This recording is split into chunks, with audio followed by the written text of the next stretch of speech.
isang tao habang sugatan naman ng 8 matapos gumuho ng isang gusali sa Istanbul. Rumisponde naman ang mga bumbero para magsagawa ng search and rescue operations. Mga detalye ng balita, ibabahagi maya-maya.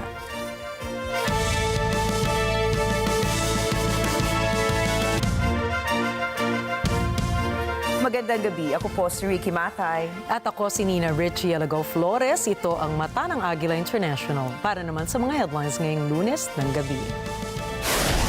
Ukrainian President Volodymyr Zelensky nagpasalamat kay Pangulong Ferdinand Marcos Jr. sa suporta ng Pilipinas sa Kiev. Panukalang pagdoble sa teaching allowance ng mga public school teachers nilagdaan ni Pangulong Ferdinand Marcos Jr. Iceland at Mexico may napili ng susunod na magiging pangulo sa kanilang mga bansa. Landing ng Chang'e 6 spacecraft sa far side ng moon naging matagumpay. At mga Yuenas, kinagiliwan ang hair concert tour ni IU sa Philippine Arena. Feeling it, delivers again. 34 and 34 is a game high. Cuando de momento toma el encuentro Piri quiere otra, la segunda consecutiva.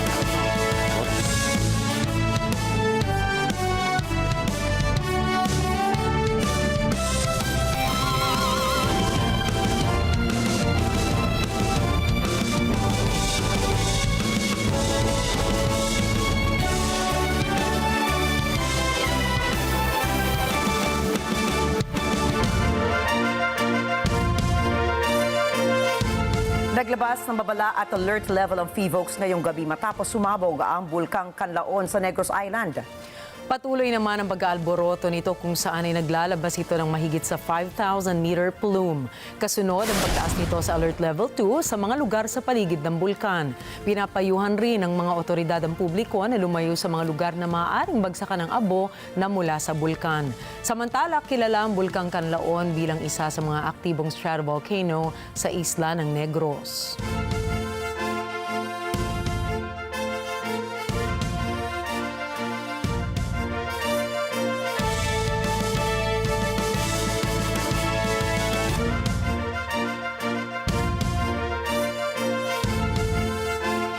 Dumating si Ukrainian President Volodymyr Zelensky sa Pilipinas kagabi June 2, 2024 upang makipagpulong kay Pangulong Ferdinand Marcos Jr. sa Malacanang. Sa naging bilateral meeting ng dalawang leader, sinabi ni Zelensky kay PBBM ang planong pagbubukas ng kanilang embahada sa Maynila.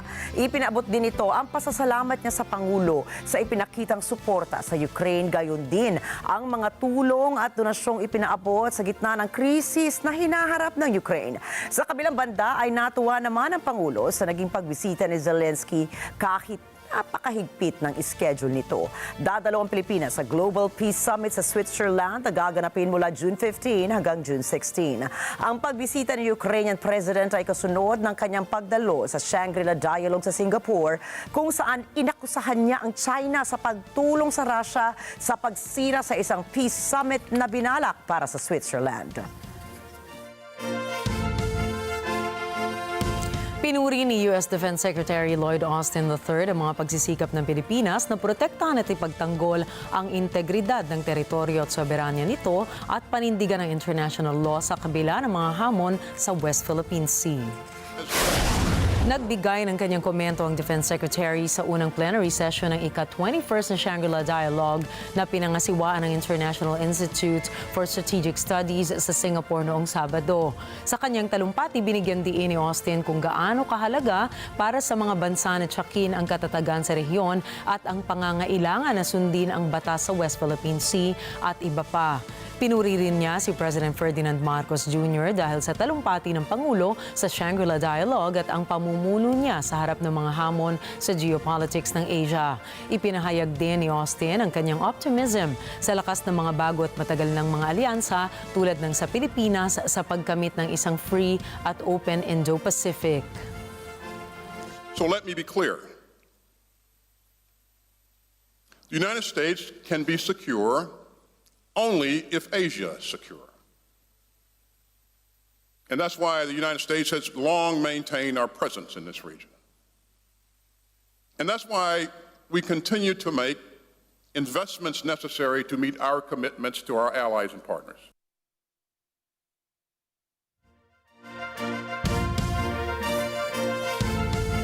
Samantala, aasahan ng dagdag na 10,000 pisong cash allowance para sa mga public school teachers sa ilalim po ito ng Kabalikat sa Pagtuturo Act. Pirmado na ito ni Pangulong Ferdinand Marcos Jr. ngayong araw ng Lunes. Layo ng naturang panukalang kilalanin ang labis sa pagsisikap at dedikasyon ng mga public school teachers sa pamamagitan ng dagdag na taunang teaching allowance. Sa ilalim ito ay dodoblehin ang dating 5,000 pisong allowance ng mga guro simula sa susunod na school year.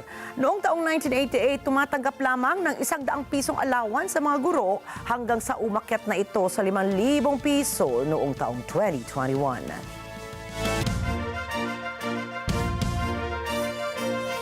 Pansamantalang ipinagbawal muna ng Department of Agriculture ang importasyon ng mga buhay na baka, karne nito o iba pang produkto kaugnay dito mula sa United Kingdom dahil sa kaso ng bovine spongiform encephalopathy o mas kilala bilang mad cow disease. Ipinatupad ang pansamantalang pagbabawal sa importasyon dahil sa isang insidente ng mad cow disease na natuklasan sa South Ayrshire, Scotland noong ika-10 ng Mayo. Maaaring magdulot ang mad cow disease ng panganib sa kalusugan ng tao at maaaring makaapekto sa industriya ng hayop sa Pilipinas. Dahil dito, ipinatupad ni Agriculture Chief Francisco Chu Laurel ang pansamantalang pagbabawal sa importasyon upang bigyang diin ang kahalagahan ng pag-iingat para sa kalusugan ng publiko. Ang imported na karne ng baka ay pangunahing pagkain sa mga fast food at high-end restaurants at mahalagang sangkap sa mga processed at canned foods. Kaya para mapanatili ang patuloy na trade habang pinipigilan ang posibleng panganib ng pagkalat ng impeksyon, ang lahat ng mga kargamento mula sa United Kingdom na nasa transit na o tinanggap na sa port ay pinayagan, basta't ang mga produkto ay slaughtered o inilabas bago ang ika-10 ng Abril.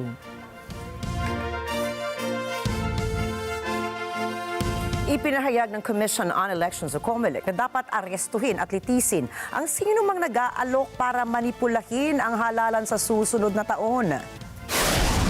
Sinabi ni COMELEC Chairperson George Garcia na nakakatanggap sila ng ulat na mayroong mga individual at mga grupo umano ang nagsasabing kaya nilang panalunin ang isang kandidato kapalit na malaking halaga. Katulad anya nito ng pagbabayad ng 50 milyong piso hanggang 100 milyong piso. Paliwanag ni Garcia, may kontak umano ang mga ito sa poll body at service providers. Dagdag pa ni Garcia, maaaring kasuhan ang mga suspect ng kasong estafa, fraud at election offenses.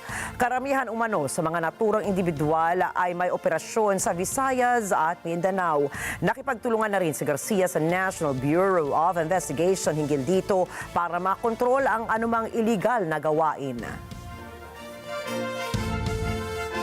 Naharang ng Bureau of Customs ang kargamento na naglalaman ng 323 grams ng high-grade marijuana o kush na tinatayang nagkakahalaga ng 4.5 million pesos sa Central Mail Exchange Center sa Pasay City.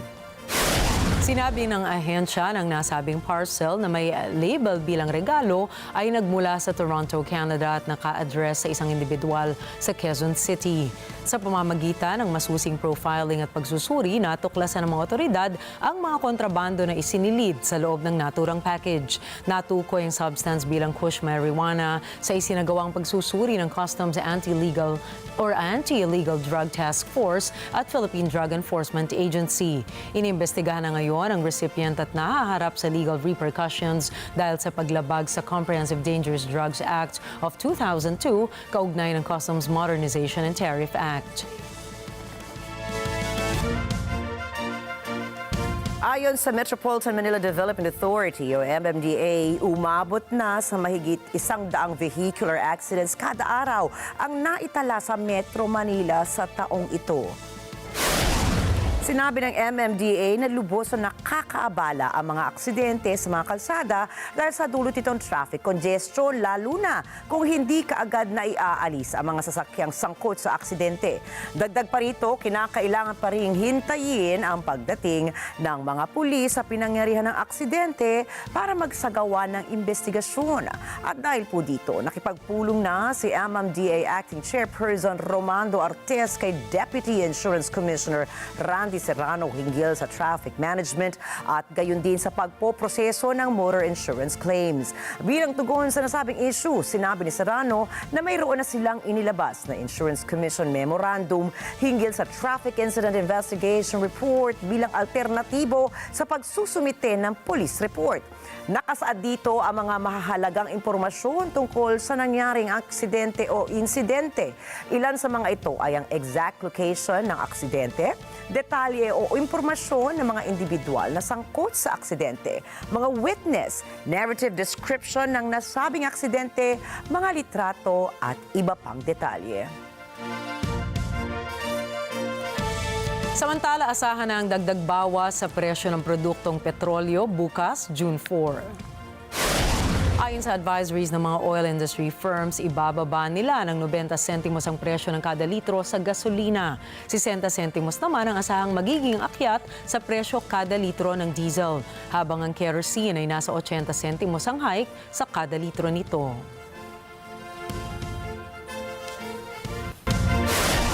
Susunod, Zelensky dismayado sa tugon ng China at Russia sa Global Peace Summit. Unang babaeng presidente inihalal sa Mexico. 12 people like you. At Biden nagbigay komento ukol sa guilty verdict ni former President Donald Trump. Chosen the same way every Iba pang detalye ng mga balita sa pagbabalik ng Mata ng Agila International.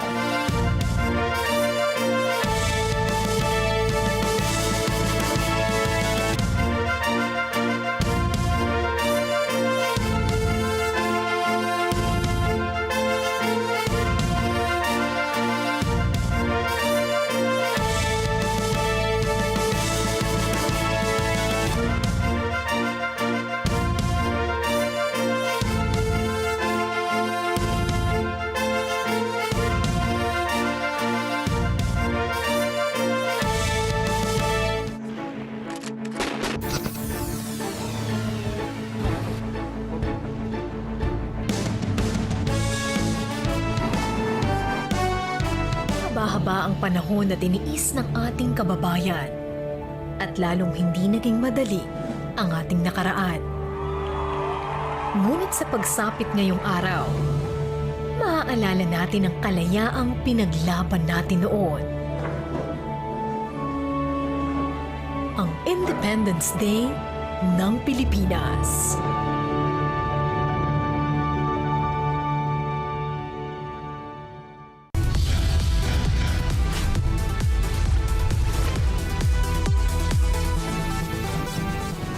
Sa kasulukuyang henerasyon, marami na ang nag-viral. Dahil po yan sa kanilang ginagawang pagtulong sa kapwa. Pero mas marami ang tumutulong kahit walang nakakakita. Kaya naman kung ikaw ay may kilala na grupo o individual na may natatanging pagresponde sa lipunan at maging sa kalikasan, mag-text lamang sa 0915-415-1035 o mag-email sa responde@net25.com at magpadala ng mensahe sa ating Facebook page at Net25TV. Baka kayo na ang susunod nating Certified Key Responder. Let's net together sa Net25. Sa Net25. This portion is brought to you by 318 Automart.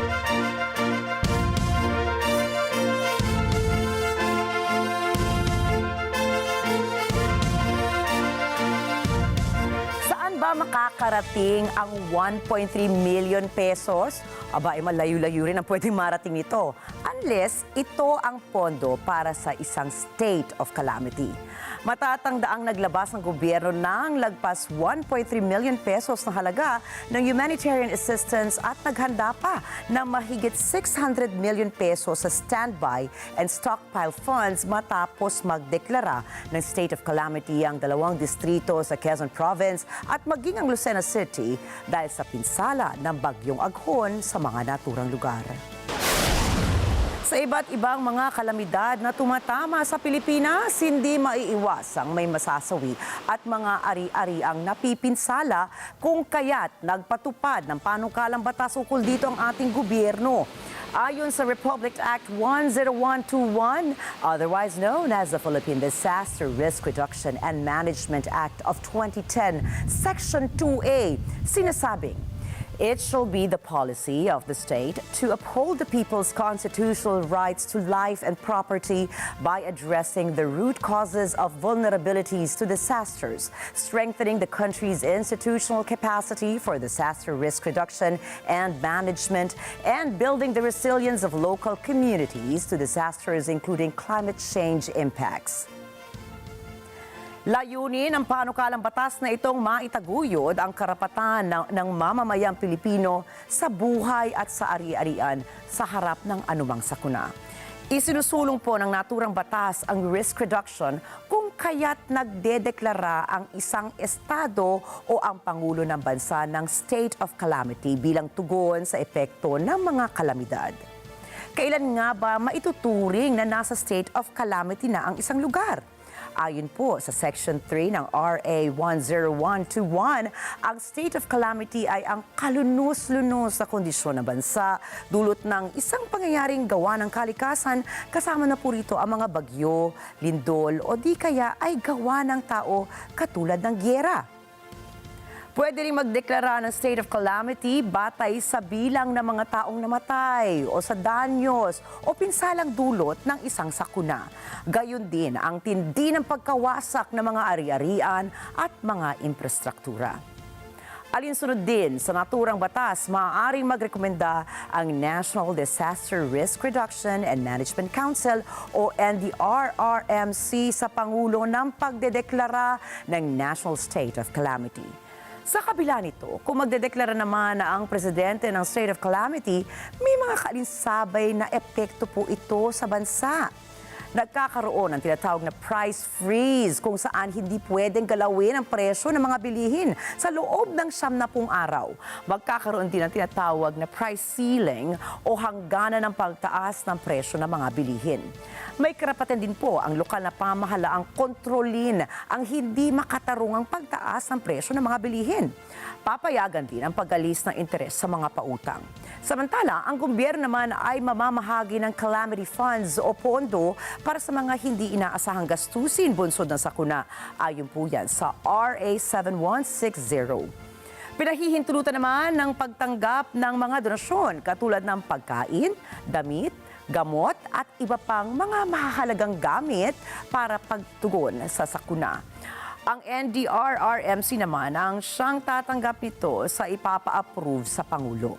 Samantala, kapag sa lokal na pamahalaan po naman, ang konsehong nakatoka rito alinsunod na rin sa rekomendasyon ng Local Disaster Risk Reduction and Management Council ang siyang pwede magtanggal o magdeklara ng state of calamity. Sa huli, nananatiling ang Pangulo pa rin ang may kapangyarihang magtanggal ng state of calamity sa buong bansa. Naghahanda na rin ang iba't ibang ahensya ng gobyerno sa paparating na La Nina dahil posibleng nasa extreme umano ang epekto nito dahil sa climate change na nagaganap ngayon sa buong mundo. Kung kaya dapat din maging handa at maging mapanuri sa mga posibleng dulot ng isang kalamidad, lalo na kapag ang lokal na pamahalaan ninyo ang nag-anunsyo ng paglikas o anumang nakikita nitong hakbang upang mapanatili kayong ligtas. Balik sa balita, sinabi ni Chinese Defense Minister Dong Jun na handa ang Chinese military na marahas na pigilan ang independence ng Taiwan sa isang masidhing talumpati sa isang security forum sa Singapore. Sa Shangri-La Dialogue Conference noong linggo, sinabi ni Dong na ang self-ruled democracy ng Taiwan ay ang pangunahing issue para sa China at inakusahan niya ang Democratic Progressive Party ng Taiwan na unti-unting sumusulong sa separatism at nagsisikap na burahin ang Chinese identity nito. 解放军始终是捍卫祖国统一、无坚不摧的强大力量，将以及时、坚决、有力的作为遏制台独，确保其图谋永无得逞之日。谁胆敢把台湾从中国分裂出去，必将粉身碎骨，自取灭亡。Matagal nang tinitingnan ng China ang Taiwan bilang bahagi ng teritoryo nito at hindi sinasantabi ang paggamit ng puwersa para makamit ang pagkakaisa. Noong nakaraang buwan, nagsagawa ang China ng 2 araw na war games sa paligid ng Taiwan matapos ang inauguration ni Pangulong William Lai Ching-te noong May 20 na tinatawag ng Beijing na isang separatist. Bilang tugon sa mga pahayag ng Chinese minister, sinabi ng gobyerno ng Taiwan na lubos nilang ikinalulungkot ang provocative at hindi makatuwirang mga pahayag nito. Samantala, binigyan diin rin ni Minister Dong sa posible o na posible rin silang gumalaw sa West Philippine Sea kung sakaling ipagpatuloy ng Pilipinas at United States ang kanilang pagpapatibay ng depensa sa nasabing disputed waters. 确有个别国家在外部势力的煽动下， 毁弃双边的约定，违背自身的承诺，有预谋地挑起事端，制造假象，误导视听，甚至不顾地区国家的整体利益，违反东盟宪章精神，配合外部势力在本地区部署中程导弹，严重破坏了地区的安全稳定。 Samantala, sa kanilang opisyal na WeChat channel, sinabi ng Ministry of State Security ng China na nag-recruit umano ang United Kingdom ng Chinese state employees upang tiktikan sila. Ayon po sa China, ginawang operatiba ng M16 o ng Secret Intelligence Service ng United Kingdom ang isang Chinese na lalaki na nakilala lamang sa apelidong Wang at ang asawa nitong may apelidong Zhao. Paliwanag ba ng Chinese Ministry of State Security, parehong ang mag-asawa ay nagtrabaho sa core confidential departments. Sinimulan umano ng MI6 na alagaan si Wang noong nagpunta ito sa United Kingdom para sa Sino-British Exchange Study Program noong taong 2015. At upang gamiting espiya si Wang, binigyan siya ng special care ng ahensya sa pamamagitan ng pag-imbita sa kanya sa mga dinners at tours. Ito manong ay upang mas mahusay na maunawaan ng MI6 ang mga interes at kahinaan ni Wang. Makalipas ang ilang panahon at nang pumasa na sa assessment si Wang, kinausap siya ng ahensya na magsilbi para sa United Kingdom kapalit ng salapi at seguridad. Si Wang umano ang nag-recruit kay Zhao na maging espiya at kumulekta ng confidential information and intelligence para sa United Kingdom. Hindi naman nagbigay ng reaksyon ang ahensya ukol sa mga paratang ng China. Matatanda ang kamakailan ay sinampahan ng gobyerno ng United Kingdom ang 2 lalaki dahil sa pagbibigay umano ng mga sensitibong impormasyon sa China. Habang nasa Singapore ay inilabas ni Ukrainian President Volodymyr Zelensky ang kanyang pagkadismaya sa pagdedma ng ibang bansa sa kanilang imbitasyon ukol sa nasabing Global Peace Summit. Yes, we are disappointed that some world leaders have not yet confirmed their participation in the Peace Summit. Unfortunately, there are also attempts to disrupt the summit. We do not want to believe that this is a desire for monopolistic power in the world to deny the global community the opportunity to decide on war and peace and to leave this power in the hands of one or two. Inakusahan ni Zelensky ang Russia at China ng pagharang sa inilulunsad nitong Global Peace Summit sa Switzerland. Dagdag pa nito na nagtulungan daw ang 2 bansa na hikayatin ang ibang bansa na huwag dumalo sa nasabing pulong. Америки мають контакти з деякими державами, де заохочують їх брати участь на саміті миру. Китай, на жаль, навпаки, сьогодні працює над тим, щоб країни не приїжджали на саміт миру. Велика різниця між двома цими позиціями. Una nang sinabi ng China na wala itong pinapanigan sa Ukraine at Russia, subalit maraming bansa ang nagsabing ang naturang pahayag ng Beijing ay banayad na pagkampi nito sa Moscow. Iginiit pa ng Ukrainian President na may mga armas pa umano na galing sa China na ibinigay nito sa Russia. Sa kasalukuyan, mayroong 106 na bansang nagpahayag na magpapadala ng high-level representatives sa nasabing summit. Layo ng summit ay para makamit ang food security, nuclear security, pag-ayon ng sustainable development goals at pagkawala sa mga bihag ng Що за підтримки Китаєм Росії війна буде довшою. Це погано для всього світу.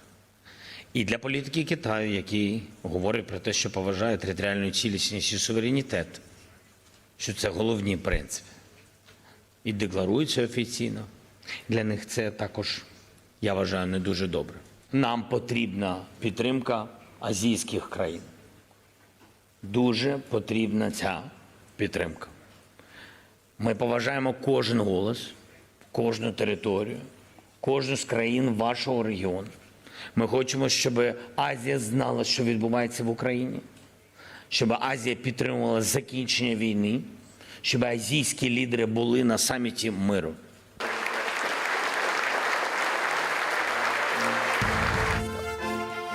Samantala, sino nga po ba si Hala Thomas' daughter? Well, siya po ay isang businesswoman and investor at ngayon siya na po ang nanalo sa halalan para sa pagkapangulo ng Iceland na naganap sa gitna ng isang competition kung saan ang tatlong nangunang kandidato ay pawang kababaihan. Nahalal si Thomas' daughter ng may 34.3% ng boto. Tinalo nito ang dating Prime Minister na si Katrin Jacob's daughter na may 25.2% at si Hala Yoga daughter na may 15.5%. Si Thomas' daughter ay kasalukuyang naka-leave bilang Chief Executive ng The B-Team, isang international non-profit na itinatag ng UK business sa tycoon na si Richard Branson upang itaguyod ang mga business practices na nakatuon sa humanity at sa klima. Ang Pangulo ng Iceland ay may halos ceremonial na posisyon sa Parliamentary Republic na nagsisilbing tagapag-ingat ng konstitusyon at national unity. Gayunpaman, mayroon siyang kapangyarihang mag-veto ng isang batas o isumite ito sa isang referendum. Nangampanya si Thomas' daughter bilang isang taong above party politics at maaaring makatulong na buksan ang mga discussions sa mga mahahalagang issue katulad po ng epekto ng social media sa mental health ng mga kabataan, ang pag-unlad ng Iceland bilang isang destinasyon ng mga turista at ang papel ng artificial intelligence. Papalitan niya si Pangulong Johannesson na hindi na muling tumakbo pagkatapos ng 4 na taong termino at manunumpa ito sa tungkulin sa August 1. Inakusahan ng Sweden Intelligence Agency ang Iran na nagre-recruit ito di umano ng mga miyembro ng Swedish criminal gangs. Para ano? Paraan niya gumawa ng karahasan sa Israel at iba pang estado at grupo sa Sweden. Alamin natin ang iba pang detalye mula kay Mayfanway Zaragoza. Sinabi ng Sweden na ginagamit ng Iran ang Swedish criminal gangs, ilan sa kanila ay mga bata, upang gawa ng dahas ang Israel at iba pang mga estado. Ang anunsyong ito ng Sweden ay 2 linggo matapos may magpaputok ng baril sa labas ng embahada ng Israel sa Stockholm at 3 buwan matapos makadiskubre ang pulis ng granada sa loob ng Israeli compound. Ayon kay Daniel Stanling ng counter-espionage ng Swedish Intelligence Agency, hindi bagong bagay ang gawain ito ng Iran, lalo na sa Europa. Subalit mas konkretong nakikita nila ito ngayon sa Sweden tulad ng mga koneksyon sa pagitan ng mga individual sa criminal networks at sa Iranian Intelligence Security Services. Säkerhetspolisen kan nu konstatera att kriminella nätverk i Sverige är en proxy som Iran använder sig av. Det här är någonting som Iran historiskt också har gjort, framförallt i Europa, så det är ingenting nytt. Men vi ser också nu mer konkret detta i Sverige, då, kopplingar mellan kriminella individer i de kriminella nätverken och individer som går att koppla till de iranska underrättelsesäkerhetstjänsterna. Dagdag pa ni Stanley, kahit mga bata ay ginagamit na ng Iran upang bantaan ang seguridad ng Sweden. Anya, ang mga pangyayaring ito ay maiugnay sa regional conflict na nagaganap ngayon. Nitong mga nakaraang taon, nagsimulang dumami ang gang violence sa bansa dahil naman sa droga. Mayfanway Zaragoza para sa Mata ng Agila International. Trusted, connected, on point. Pinag-aaralan ni Israel ang isang alternatibo sa Hamas na nagpapatakbo sa Gaza pagkatapos ng giyera. Narito ang mga detalye mula kay Rosel Feria.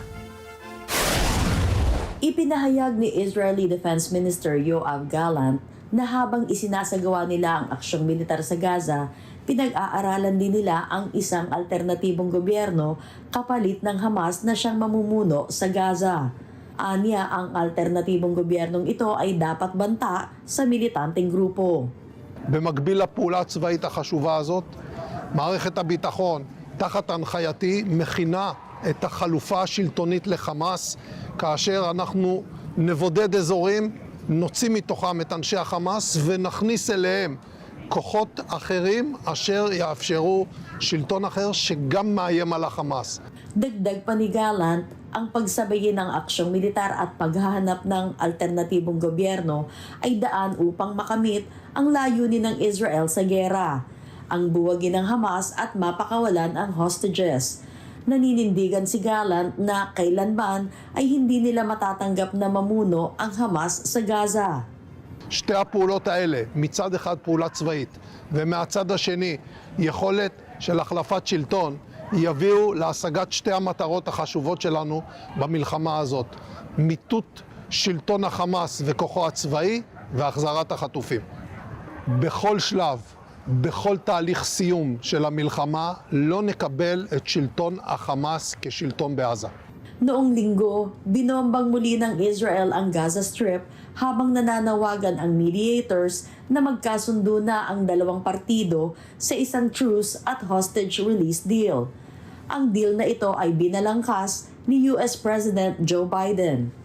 Sa kabila nito, iginiit ni Israeli Prime Minister Benjamin Netanyahu na itutuloy nito ang giyera hanggang sa mabuwag ng ganap ang Hamas at mapakawalan ang mga bihag. Subalit ayon naman sa Hamas, positibo ang pananaw nila sa mungkahi ni Biden. Rosel Feria, mata ng Agila International, trusted, connected, on point. Nakatakda naman si Claudia Sheinbaum na maging unang babaeng Pangulo ng Mexico matapos ipakita ng mga preliminary results na patungo na siya sa isang landslide victory sa eleksyon ng bansa. Es el reconocimiento del pueblo de México a nuestro proyecto de nación. Agradezco también porque por primera vez en 200 años de la República me convertiré en la primera mujer presidenta de México. Ang dating mayor ng Mexico City na si Sheinbaum mula sa ruling party na Morena ay inaasahang mananalo sa halalan na nasa pagitan ng 58.3 at 60.7% na boto. Ito ay higit 30 points na kalamangan laban sa kanyang opposition rival na si Xochitl Galvez na mayroong 26.6 hanggang 28.6% ayon sa isang quick count ng isang representative sample ng mga polling stations ng Electoral Authority. Inanunsyo rin ni Sheinbaum na tinawagan na siya ng kanyang mga competitors sa halalan upang kilalanin ang pagkatalo nila. Quiero agradecer a Xochitl Galvez Ruiz, candidata de Fuerza y Corazón por México, por su llamada que recibí hace unos minutos reconociendo el triunfo. Samantala, ang ruling party na Morena na itinatag ni Andres Manuel Lopez Obrador ay inaasahang makontrol ang parehong kapulungan ng Kongreso at kasama ng dalawang kaalyadong partido ay malapit na sa kinakailangan 2/3 majority upang makapagpatupad ng mga pagbabago sa kanilang konstitusyon. Bilang sakseso ni Lopez Obrador, nangako si Sheinbaum na ipagpapatuloy ang lahat ng mga patakaran ng dating Pangulo, kabilang ang isang universal pension para sa mga matatanda at isang youth apprenticeship program.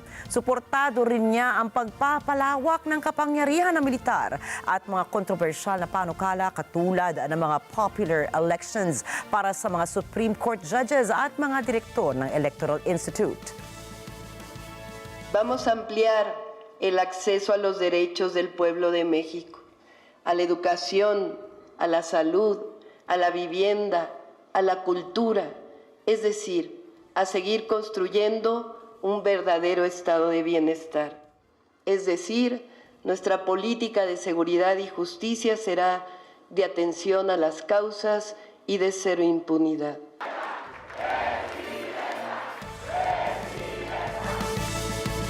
Isang araw matapos patawan ng guilty verdict si Donald Trump ng New York jury, nagsalita si US President Joe Biden. Nagkomento si Biden ukol sa tamang pagpapatupad ng batas at nagbabala ito na delikado ang mga salitang binitawan ni Trump ukol sa sistema ng hustisya sa Amerika. Si May Fanway Zaragoza nagbabalik para sa report. Nagbitiw ng salita si Pangulong Joe Biden ukol sa hatol na guilty kay Donald Trump noong nakaraang linggo. Ayon kay Biden, napatunayang muli ang prinsipyo ng Amerika na walang sinuman ang mas mataas pa sa batas. Before I begin my remarks, I just want to say a few words about what happened yesterday in New York City. The American principle that no one is above the law was reaffirmed. Tinuligsan ni Biden ang pahayag ni Trump na nandaraya ang sistema ng hustisya sa US matapos mahatulan ito. Ayon sa Pangulo, mapanganib at iresponsable para kanino man ang pagbintangang nandaraya ang sistema dahil lang hindi nagustuhan ang resulta. Anya, binigyan ng oportunidad si Trump na ipagtanggol ang kanyang sarili at gayon din may oportunidad itong umapila matapos ang hatol. Ganyan anya kung paano gumana ang sistema. Dagdag pa ni Biden, ang sistema ng hustisya sa bansa na ngayon ay may 250 taon na ang saligan ng Amerika. Trump was given every opportunity to defend himself. It was a state case, not a federal case, and it was heard by a jury of 12 citizens, 12 Americans, 12 people like you, like millions of Americans who served on juries. This jury is chosen the same way every jury in America is chosen. It was a process that Donald Trump's attorney was part of. The jury heard 5 weeks of evidence, 5 weeks. And after careful deliberation, the jury reached a unanimous verdict.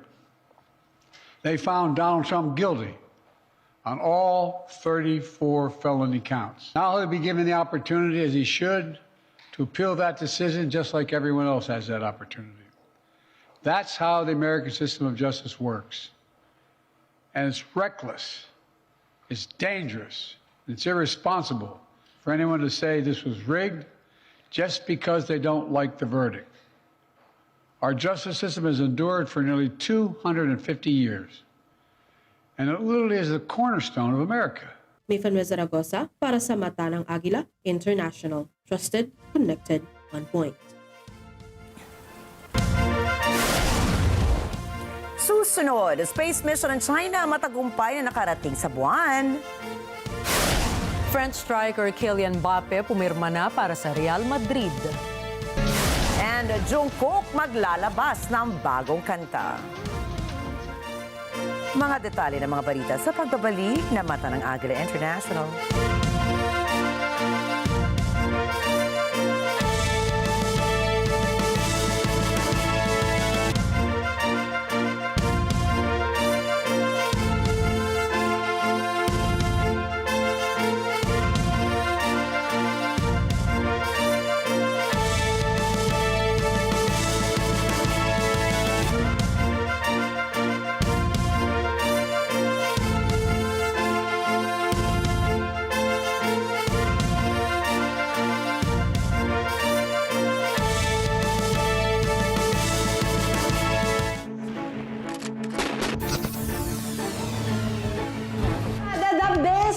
Martes dito sa Kada Umaga dahil guest namin si Chris Lawrence at si Ladine Rojas. Ang ganda ng boses nila. Hi, ako po si Ladine Rojas. And it's me, Chris Lawrence. Abangan niyo po kami ngayong Martes sa Kada Umaga. At dahil it's Best Martes, nako, makikipagkulitan sa ating isa sa mga pinakamagaling sa pagpapatawa. Grabe! Ang ganda na ngayon ng nasasado ka na! Akala ito supa mo. Si Bayani ang Bayani. Manugang po yun eh, balit. Tatay niya pa nga ako lumalabas eh, ni Benny. Lahat ng yan bukas na, kaya don't be shy. Choose to enjoy your Tuesday with Kada Umaga! Let's get together. Sunnet 25. Net 25.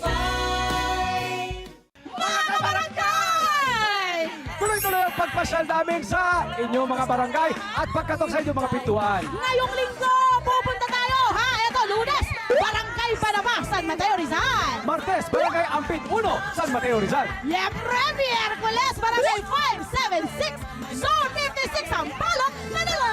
Abangan kami sa inyong mga barangay para maghatid ng kasiyahan at papremyo para sa lahat. Totoo, dito lang yan sa kabarangay nyo. Love Tournament and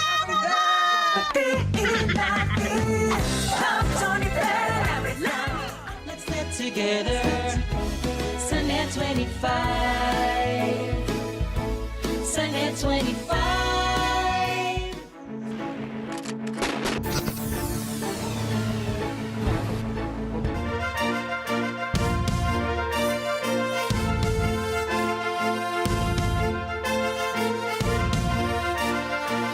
Nagbabalik ang mata ng Agila International sa pagpapatuloy po ng mga balita ngayong gabi.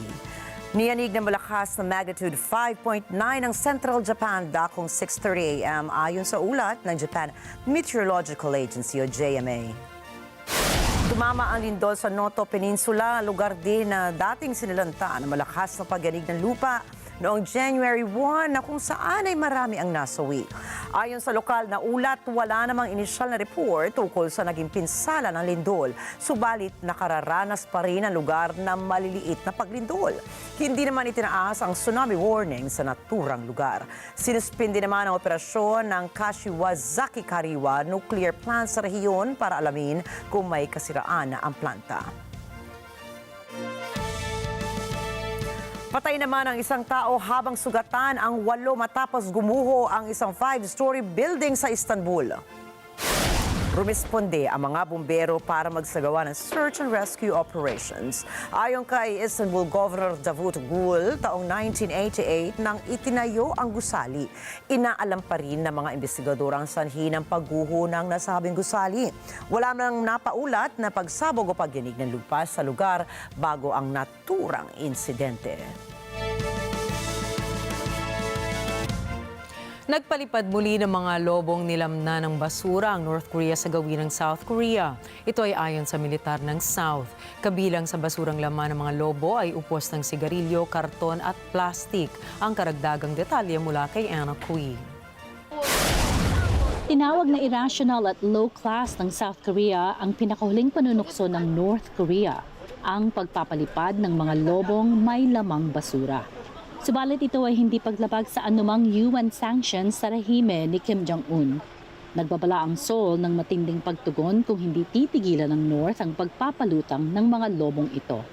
Ayon sa South, pagsalungat ito sa Armistice Agreement na tumapos sa 1950 to 1953 Korean War hostilities o iringan. Nanawagan sa publiko ang Joint Chiefs of Staff ng South na lumayo sa mga lobo, bagamat wala namang naiulat na hazardous substance mula sa mga ito. Mula noong Martes, may 900 lobo na ang lumipad papa-south mula sa North Korea.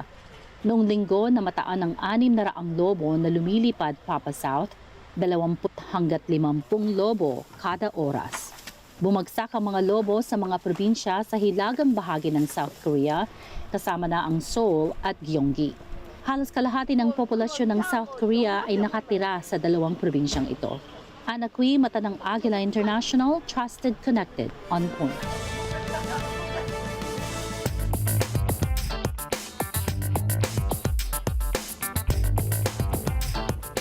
Inanunsyo ng Advanced Micro Devices o AMD ang bago nitong Artificial Intelligence o AI chips. Ang demand sa specialized processors gaya ng AI chips ay lalong tumaas dahil sa mga AI applications gaya ng ChatGPT. It's our #1 priority, and we're at the beginning of an incredibly exciting time for the industry as AI transforms virtually every business, improves our quality of life, and reshapes every part of the computing market. Sinabi ng mga tech experts ang AMD ang isa sa pinakamatitinding katunggali ng NVIDIA pagdating sa semiconductor chips production. Kung kaya't kumasa si AMD CEO Lisa Su sa hamon ng iba, anya ang next generation processors ng AMD ay tiyak na mas mabilis pa kaysa sa semiconductor chips ng iba. Dagdag ng AMD ang kanilang AI chips ay gagamitin ng mga kumpanyang Microsoft, HP, Lenovo at Asus sa paggawa ng kanilang mga laptops. Now, let me show you the top of the line Ryzen 9 9950X for the very first time. There you go. We have 16 Zen 5 cores, 32 threads, up to 5.67 gigahertz boost, a large 80 megabyte cache at 170 watt TDP. This is the fastest consumer CPU in the world. Here we go. This is Strix.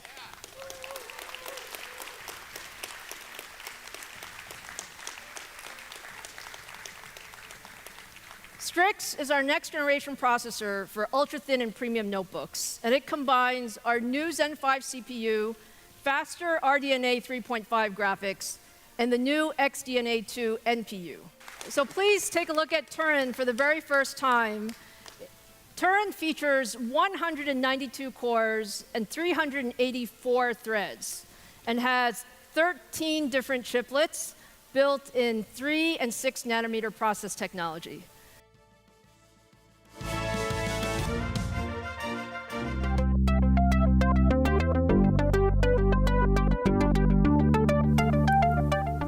Naging makasaysayan ang matagumpay na paglanding ng Chang'e 6 lander sa malayong parte ng buwan.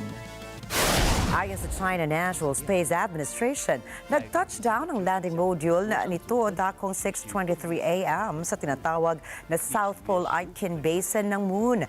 Layo ng space mission na ito na makapag-explore sa hindi pa napupuntahang rehiyon ng buwan. Kukuha rin ng soil samples ang Chang'e 6 para pag-aralan ang geography ng buwan at makakalap ng sapat na impormasyon ukol dito. Ito na po ang pangalawang beses na ang China ay nakapagpadala ng unmanned spacecraft sa buwan. Samantala, plano ng China na makapagpadala ng mga astronauts sa buwan at magtayo ng sariling base dito sa taong 2030. Ang bansang Japan ay puntahan ng napakaraming turista. Isa sa mga pribadong atraksyon dito ay ang toilet bowl nitong high-tech. Ito ngayon ay hinahanap-hanap na sa banyo sa buong mundo. Si Pearl Rogacion para sa report. Sa Japan, normal na ang mainit na upuan at walang sablay na spray technology pagdating sa bidet toilets nito. Ayon sa isang survey, higit sa 80% ng mga bahay sa Japan ay ganito ang inodoro. Sa kasalukuyan, ang lakas ng benta nito sa mga ibang bansa lalo na sa Estados Unidos. Kilalang fans ng bidet toilet si Drake, Kardashians at ang mambabatas na si Alexandria Ocasio-Cortez. Ayon sa kumpanyang Toto na sinasabing nanguna sa electric bidets, ang benta nito overseas ay nadoble na mula 100 billion yen o $673 million noong 2012. Pinasikat ng Toto ang global revolution mula punas sa hugas o wiping to washing. Pandemic anya ang nagtulak sa paglakas ng benta nito nang maghanap ang germ-conscious customers at iba pa ng alternatibo sa toilet paper lalo na nang maubusan ng mga ito sa tindahan. Ayon sa senior Toto executive, mahirap ipaliwanag sa salita kung gaano kahusay ang produktong ito. Anya, kailangan maranasan ng isa kung paano ito gamitin upang maunawaan ang kagandahan ng teknolohiyang gamit nito. いいから使ってみてと。いや体験ベースなんで、まさに口コミのレベルですよね。体験ベースなので、ただ最初なんだかわかんないから使わないんですよね、怖くて。怖いしなんか気持ち悪いとかってこうなんかイメージで言うから。でも大体の方がね、もう使ってしばらく経ったら。At dahil sa lakas ng benta ng produktong ito, pumapapel na sa trono ang US competitors na Panasonic at Lixil. Pearl Rogacion, mata ng Agila International. Trusted, connected, on point.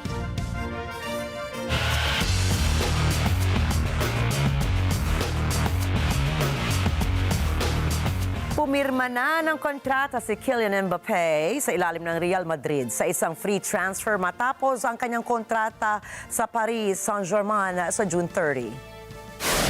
Nitong Mayo ay sinabi rin ito na aalis na siya sa PSG sa huling season. Ang nasabing paglipat ng French striker na si Mbappé ay lilipat sa Spain kapag magsisimula ang La Liga na magbubukas naman sa July 1. Si Mbappé na World Cup winner noong 2018 ay record goal scorer ng PSG na mayroong 256 goals mula noong siya ay sumali sa Monaco taong 2017.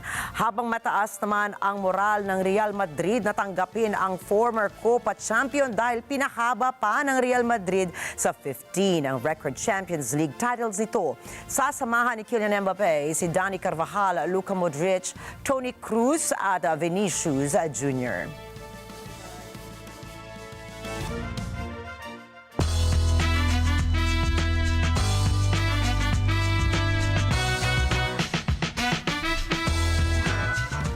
Libo-libo ang mga fans ang dumalo sa ginanap na Heritage World Tour sa Philippine Arena nitong Sabado ng South Korean singer at actress na si IU. Silipin natin ang detalye sa report ni Gianna Lianes.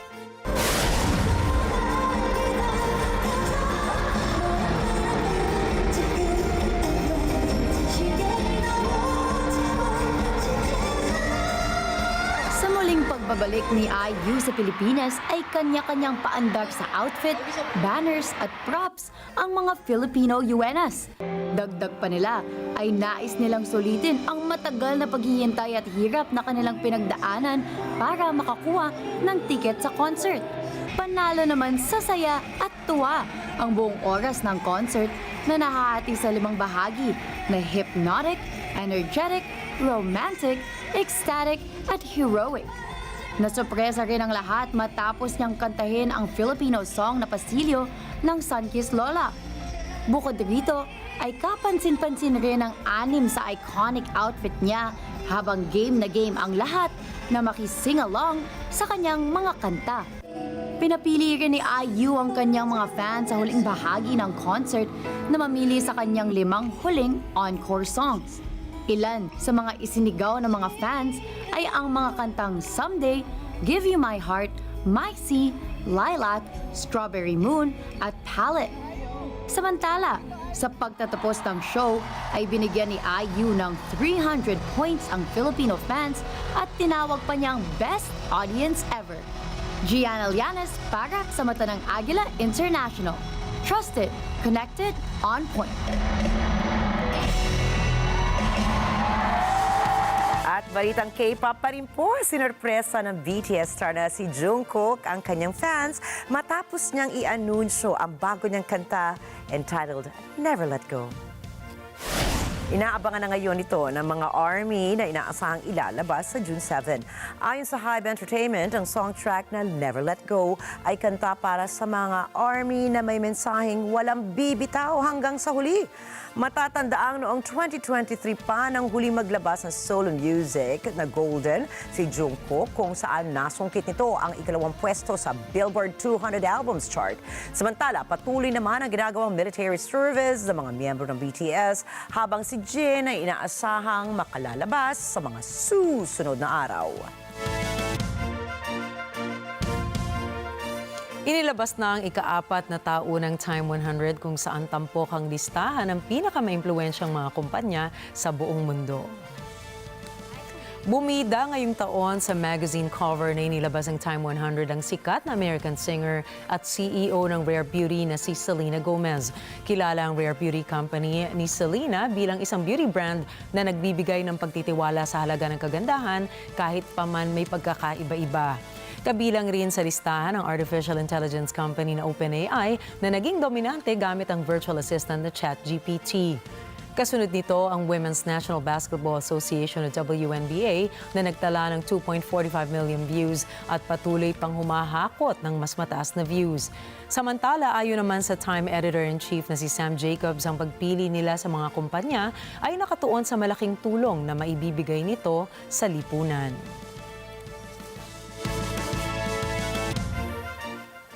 Matapos ang 84 na taon na ibalik rin sa wakas ang isang libro sa Helsinki Library. Ayon sa librarian na si Heine Strand, ibinalik sa kanya ang finished translation ng librong Refugees na isinulat ni Sir Arthur Conan Doyle na kilala rin sa kanyang Sherlock Holmes stories. Sinabi ni Strand na ang librong Refugees ay isang historical novel at ito ay hiniram mula sa Helsinki Library noong taong 1939 pa. At alam niyo po ba kung kailan ang due date? Ibig sabihin, kailan ba dapat ito sinuli? Aba, noong December 26, 1939. Paliwanag po ni Strand, baka kaya hindi na ibalik ang original borrower ang libro ay dahil nagkaroon ng digmaan sa pagitan ng Finland and Soviet Union noong taong 1939. Hindi na tinukoy ni Strand ang identity na nagbalik. Hindi na rin natukoy kung may filial relationship ba ang taong nagbalik ng libro at ng taong nanghiram ng librong Refugees. Subalit dagdag ng librarian, nasa maayos sa kondisyon ang 1925 book edition ni Sir Arthur Conan Doyle kung kaya't pwede pala itong i-republish. Nagpasalamat din ang pamunuan ng Helsinki Library. Anya, nais nang nagbalik na gawin ang tama kung kaya't kahit 84 years na po ang lumipas ay isinoli pa rin ito ang libro. Oo, basta naman isusoli mo pa rin, di ba? Better late than never, sabi Ayan, di ba? Akalain mo ba? Di ba? Talaga. And I think it's in mint condition. I know. Diba? Talaga lang So, siguro nga, something's got in the way, ano. ang galing naman. Di ba? Sa dinami-dami ng nawala sa mundo, yung Diba? libro na yon, it Yun was ang still nga, intact and in mint condition. at So it was napakahalaga, no? meant to be. Means, alam ba, napakait ngayon na usapin ng mga Coast Guard, di ba? Oo. We would just like to congratulate dahil nga nakita natin kanina umaga, the very first Filipino who graduated from the U.S. Coast Guard. Wow. And let's see her, ito na nakita natin kanina. And she was accompanied by her parents. Imagine, pinadala natin siya doon. Siya ngayon ay Congratulations. Coast Guard probationary. Naku, teka lang, parang hindi natin makita ba't ano nangyari dito sa akin. Ba't naging Canva? Ito, we would like to congratulate Victoria Hill Regalado for graduating in the United States Coast Guard Academy at New London, Connecticut with highest honors, Oh, Nina. wow, talagang with highest nakaka-proud honors. yan At ito, at taga Iligan admirable. City sila.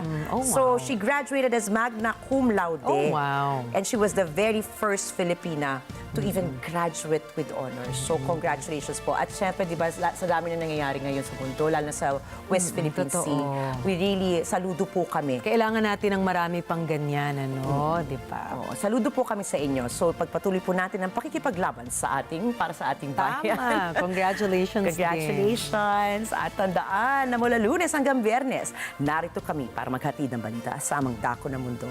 Muli ako po, Ricky Matay. Ako naman si Nina Richie Alago Flores. Ito ang Mata ng Agila International. Para sa mga balitang nangyari sa iba't ibang panig ng mundo, punta naman tayo kay Alma Angeles para sa Net 25 World News. Take it away, Alma.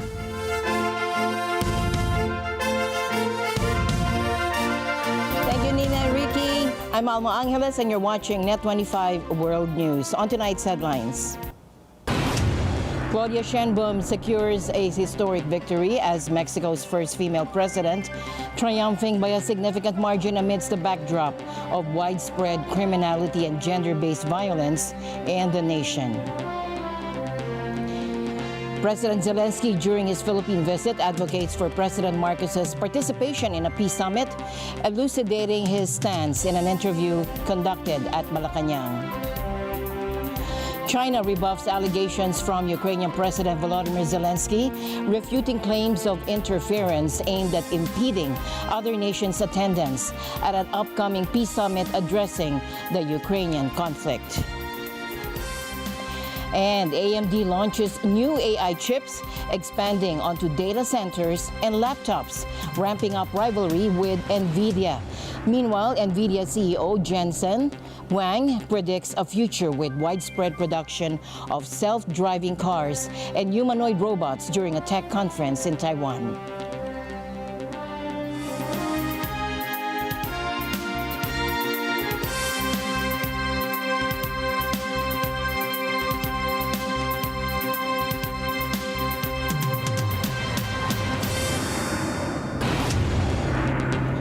First in our news, Claudia Sheinbaum made history by winning Mexico's presidential election by a large margin, according to preliminary official results. She's the first woman to hold this position in a country facing widespread criminal and gender-based violence. Take a look. Agradezco también porque por primera vez en 200 años de la República me convertiré en la primera mujer presidenta de México.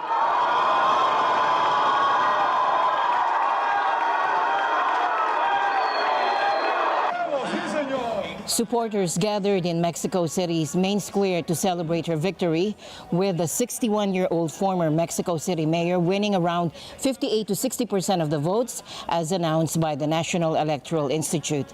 As Mexico's president-elect, Sheinbaum must address various challenges, including managing migration, navigating relations with the United States, and tackling criminal violence.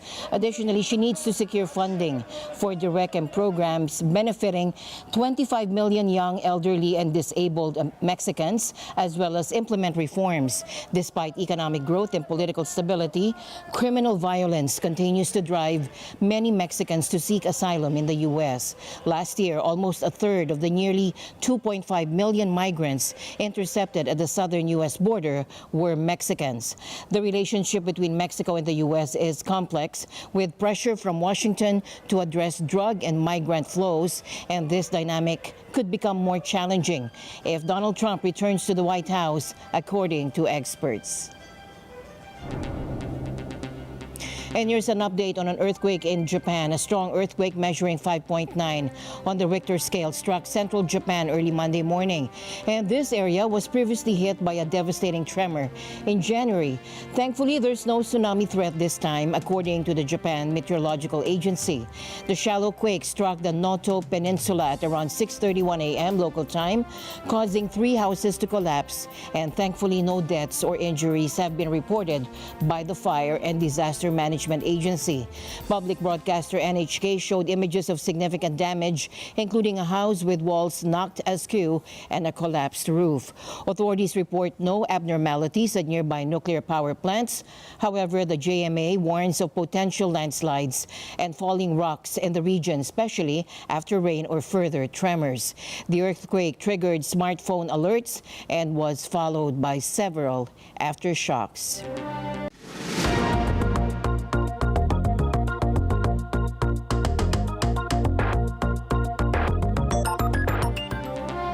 President Zelensky has highlighted and brought Europe's deadliest war at this annual security conference in Asia, in Singapore, aiming to secure increased support from Asian nations for Ukraine in the ongoing conflict. Now in its 3rd year. He's also working to draw attendees to a peace conference that Ukraine is organizing in Switzerland in the upcoming weeks. And he pointed criticism of China, alleging that Beijing's actions effectively bolstered Russia and prolonged the conflict. Have a listen. Yes, we are disappointed that some world leaders have not yet confirmed their participation in the peace summit. Unfortunately, there are also attempts to disrupt the summit. We do not want to believe that this is a desire for monopolistic power in the world to deny the global community the opportunity to decide on war and peace, and to leave this power in the hands of one. Now, Zelensky's unexpected presence was noted last night. He mentioned not having had any direct meetings with members of the Chinese delegation. The Chinese Minister of Defense addressed the assembly, and he was advocating for peace in the ongoing conflict between Russia and Ukraine. Zelensky further expressed that over the past year, he and his government have endeavored to initiate discussions with Chinese officials at various levels, but without success. Meanwhile, China today denied accusations by the Ukrainian President Volodymyr Zelensky that it was trying to prevent other countries from attending the planned peace summit on the war in Ukraine. China criticized the conference last week, saying it would be difficult for it to attend if Russia did not participate. 关于和会，中方的立场是公平公正的，不针对任何一方，当然也不针对瑞士举办的这次和平峰会。搞霸权主义和强权政治不是中国的外交风格。所以我想说的是，中方的立场是公开透明的，完全不存在向其他国家施加压力的情况。Zelensky said that more than 100 countries and organizations had signed up to the conference so far. China insists it is a neutral party in the conflict and is striving to bring an end to hostilities through dialogue. But Beijing has been criticized by Western nations for cultivating strong ties with Moscow and giving Russian President Vladimir Putin diplomatic and political cover to wage a war of aggression. Now, Ukrainian troops are currently battling a major new Russian offensive.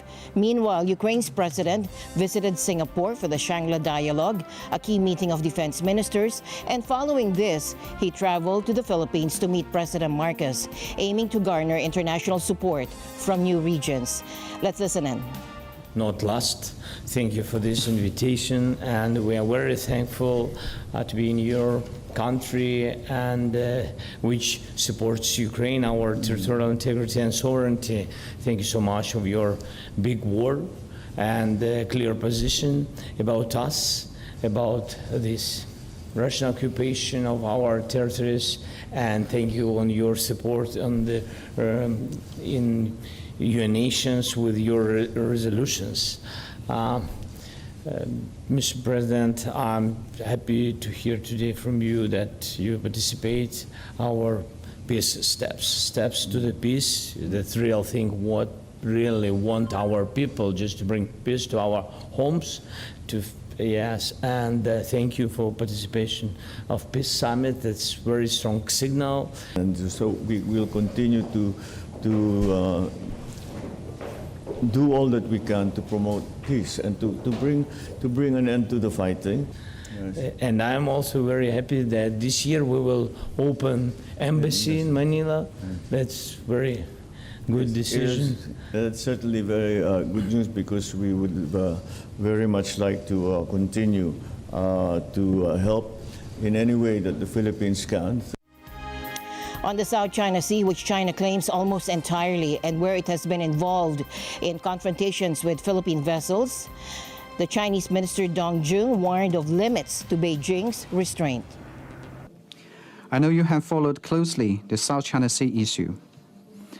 Thanks to concerted efforts made by countries in the region, the South China Sea has seen overall stability.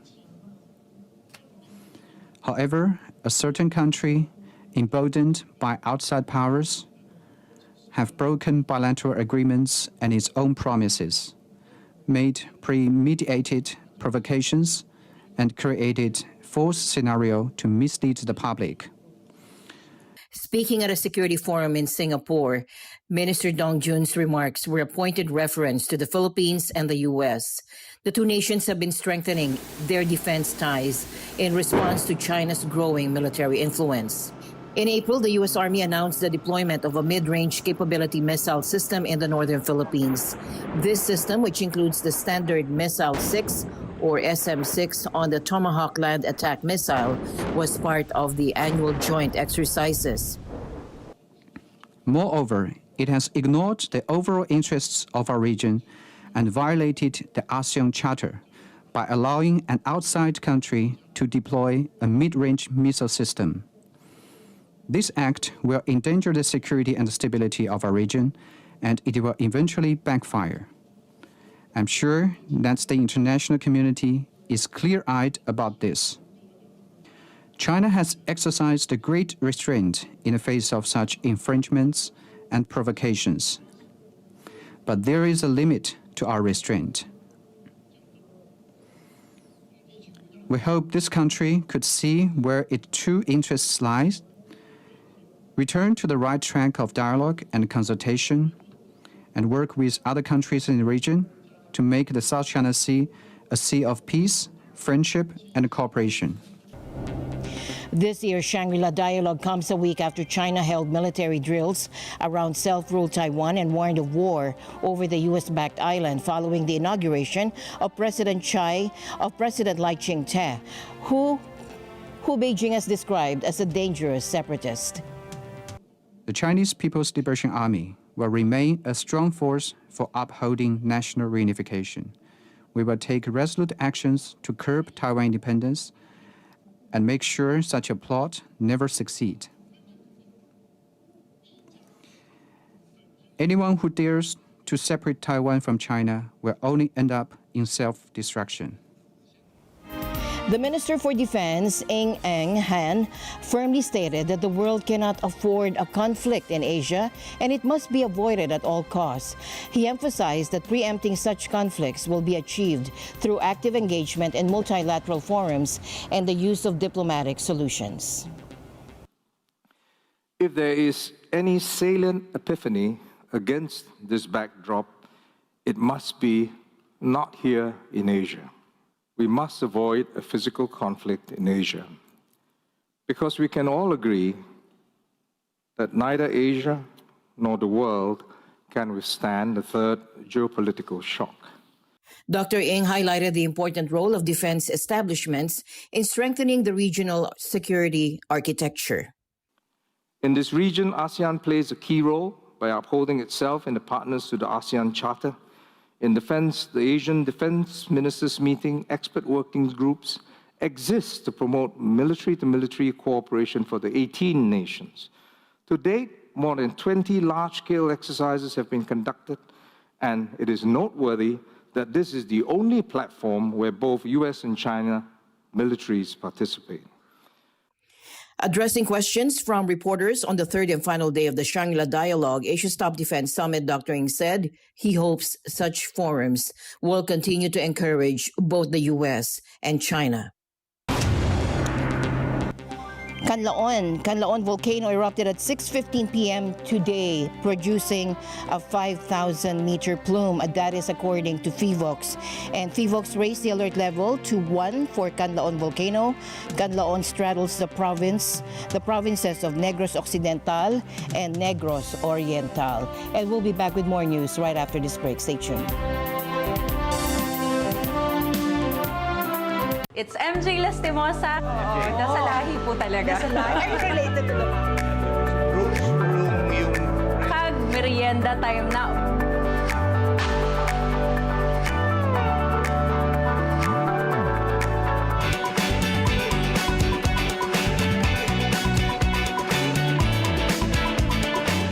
Update ko diri sa Lutong Dasa every Saturday, 11 a.m.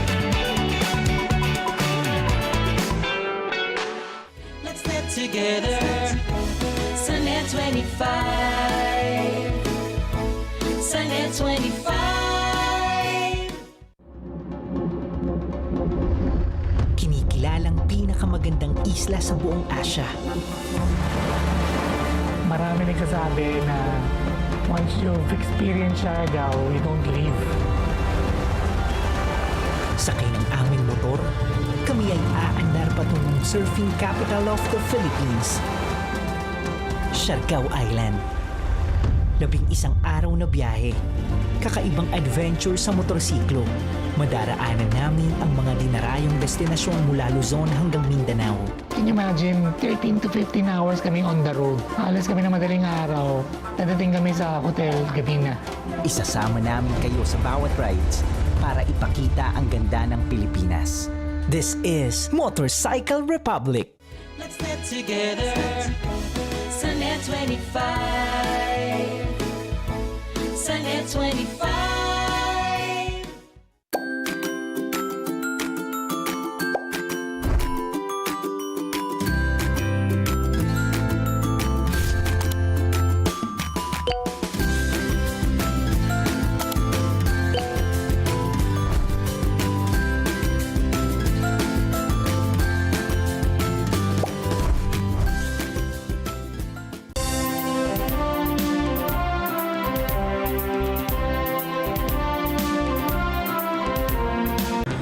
Welcome back. A tragedy unfolded in Istanbul this morning.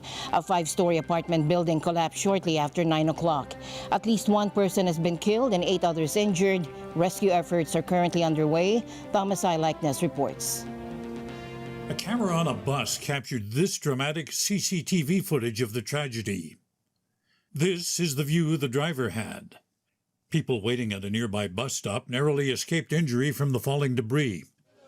Local media reports the injured included a mother and her baby. Both are reported in critical condition. Rescue workers dug through the rubble by hand, looking for survivors. A government official says the structure had been built 36 years ago. An extra story and a half had been added against regulations, and sea sand had been used in the construction. Local reports say 2 people have been detained, the building owner and the owner of a restaurant on the structure's ground floor. Only the top 2 floors had been used for apartments. Businesses occupied the rest of the building. Cause of the collapse is under investigation. There's no indication of an explosion or seismic activity. Thomas I. Likeness, Net 25 World News. In a historic lunar first, China's Chang'e 6 probe has touched down on the far side of the moon, a region never before sampled by any spacecraft. This ambitious mission aims to collect rocks and soil over the next 2 days. Take a look. Here, you can see the spacecraft's descent to the moon's surface. The successful touchdown is the latest leap for Beijing's decades-old space program. It marks the first time that samples will be collected from the rarely explored area of the moon. The Chang'e 6 is on a technically complex 53-day mission that began on May 3rd. On Sunday, it descended from its orbit around 200 kilometers above the moon to scour the surface for a landing site.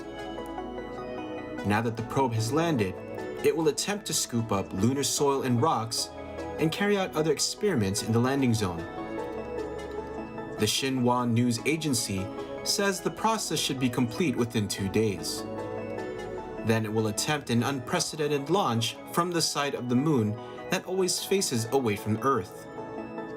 Scientists say the moon's dark side holds great promise for research because its craters are less covered by ancient lava flows than the near side.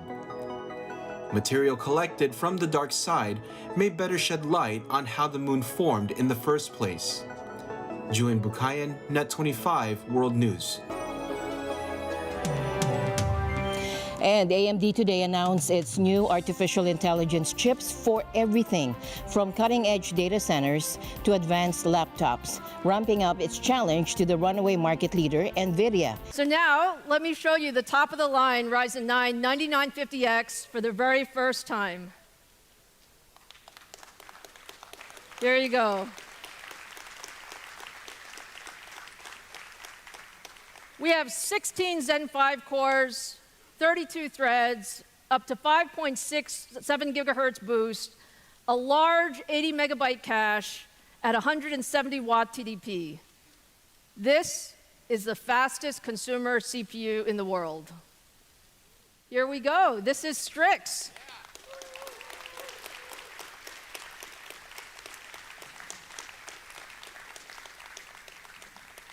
Strix is our next generation processor for ultra-thin and premium notebooks, and it combines our new Zen 5 CPU, faster RDNA 3.5 graphics, and the new XDNA 2 NPU. So please take a look at Turin for the very first time. Turin features 192 cores and 384 threads, and has 13 different chiplets built in 3 and 6 nanometer process technology. There's a lot of technology on Turin. It supports all of the latest memory and I/O standards and is a drop-in replacement for our existing 4th-gen EPYC platforms. Turin will extend EPYC's leadership in general-purpose and high-performance computing workloads. So let's take a look at some of that performance. NAMD is a very compute-intensive scientific software that simulates complex molecular systems and structures. When simulating a 20 million atom model, a 128-core version of Turin is more than 3 times faster than the competition's best, enabling researchers to more quickly complete models that can lead to breakthroughs in drug research, material science, and other fields. And get ready for a world transformed by artificial intelligence, according to NVIDIA CEO Jensen Huang, who delivered a captivating keynote address at the 2024 Taipei International Information Technology Show, or Computex. Imagine a digital replica of Earth, a constantly updated model that allows us to predict the future of our planet. This is Earth 2, an ambitious project aimed to revolutionize climate change, understanding, and disaster prevention. So that we could predict the future of our planet to better avert disasters or better understand the impact of climate change so that we can adapt better, so that we could change our habits now. By simulating Earth systems, Earth 2 can help us understand the impact of climate change and develop better adaptation strategies. This allows us to make informed decisions and change our habits now for a healthier future. This digital twin of Earth is probably one of the most ambitious projects that the world's ever undertaken, and we're taking large steps every single year, and I'll show you results every single year, but this year we made some great breakthroughs. Earth 2 is one of the most groundbreaking projects ever undertaken. For instance, weather forecasting is on the verge of a revolution. Someday, in the near future, we will have continuous weather prediction at every square kilometer on the planet. You will always know what the climate's going to be. You will always know. And this will run continuously because we've trained the AI, and the AI requires so little energy. In the near future, with Earth 2, uncertainties about weather events like typhoons will be a thing of the past, and we'll have the information needed to prepare and mitigate disasters more effectively. Wang declared that we've entered a new industrial revolution, one driven by AI. The possibilities, he said, are limitless. Take a look. The era of robotics has arrived. One day, everything that moves will be autonomous. Researchers and companies around the world are developing robots powered by physical AI. Wang unveiled a range of other AI-powered innovations, including lifelike digital assistants. These AI companions could be invaluable for tasks ranging from healthcare to interior design. Virtual fashion models, the fashion industry could be revolutionized by AI-powered models showcasing the latest trends. Ninth-generation humanoid robots and advanced wheeled robots.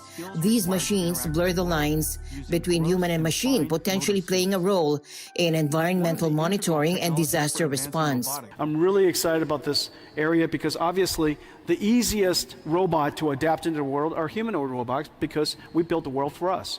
We also have the most amount of data to train these robots than other types of robots because we have the same physique. And so the amount of training data we can provide through demonstration capabilities and video capabilities is going to be really great. And so we're going to see a lot of progress in this area. Well, I think we have some robots that we'd like to welcome. Here we go. About my size.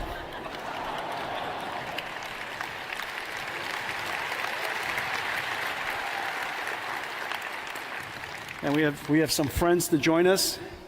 So the future of robotics is here. The next wave of AI.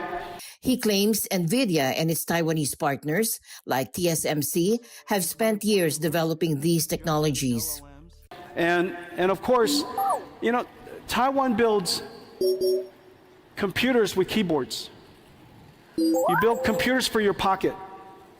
You build computers for data centers in the cloud. In the future, you're going to build computers that walk and computers that roll, you know, around. And so these are all just computers. And as it turns out, the technology is very similar to the technology of building all of the other computers that you already built today. So this is going to be a really extraordinary journey for us. Well, I want to thank. And that's it for tonight's broadcast. For everyone here on Net 25 World News, and on behalf of the Mata ng Agila team, I'm Alma Angeles. Thank you all for joining us tonight. Good night.